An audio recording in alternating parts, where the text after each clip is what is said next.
Quelles sont les conséquences de la crise du Covid sur les mobiliers de bureau?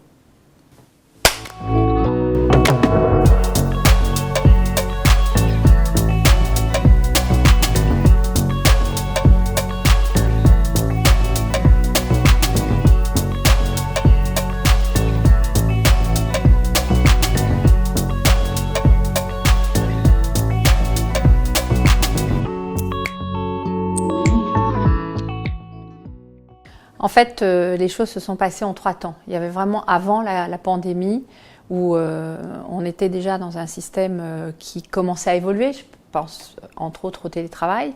Il y a eu la crise du Covid où là on a fait que du télétravail et donc je le rappelle c'est une crise. Et ensuite on est arrivé dans quelque chose, on rentre seulement dans quelque chose de régulier sur le télétravail par exemple. Donc les modes de travail commencent vraiment à se réguler aujourd'hui, les nouveaux modes de travail.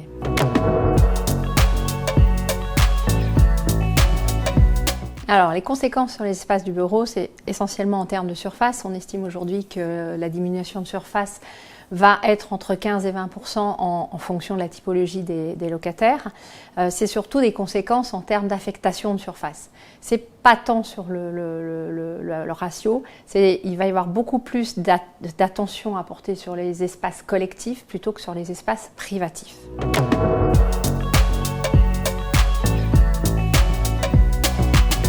On a pu penser que c'était conjoncturel parce que ça s'est fait violemment avec la crise du Covid, mais c'est inévitablement et certainement structurel. Aujourd'hui, c'est dans les us et coutumes, c'est dans les usages. Le télétravail est en place de façon raisonnée et raisonnable et on sait que cela va se pérenniser dans l'avenir.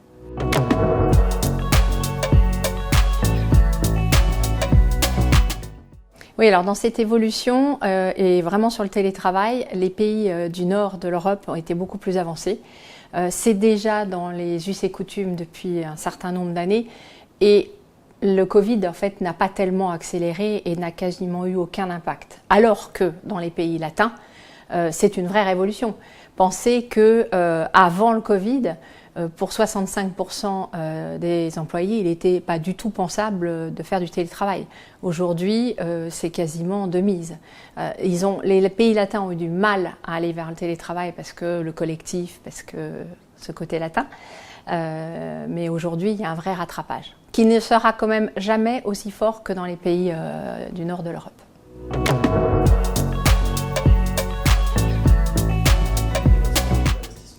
Alors notre stratégie d'investissement avait commencé depuis longtemps sur les nouveaux usages, sur entre autres les labellisations, donc les nouveaux types de typologie de bureaux.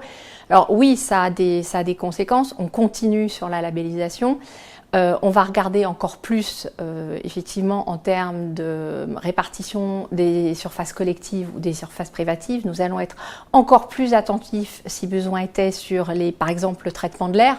Parce qu'on sait bien aujourd'hui que les locataires et surtout les CHSCT, les représentations du personnel sont très attachés à ce que les directions soient vigilantes sur ces aspects.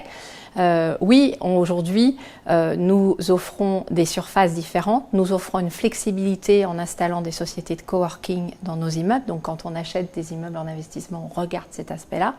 Nous offrons des services à nos locataires. Donc autant dire une vraie révolution par rapport encore à l'immobilier d'entreprise il y a 10 ans.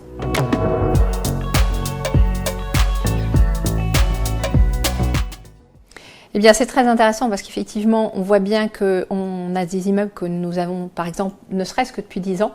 Les locataires s'en vont et on doit d'ores et déjà repenser l'intégralité des surfaces. Je pense essentiellement, et pour exemple, les surfaces de restauration. On voit bien que les anciennes surfaces sont complètement disqualifiées.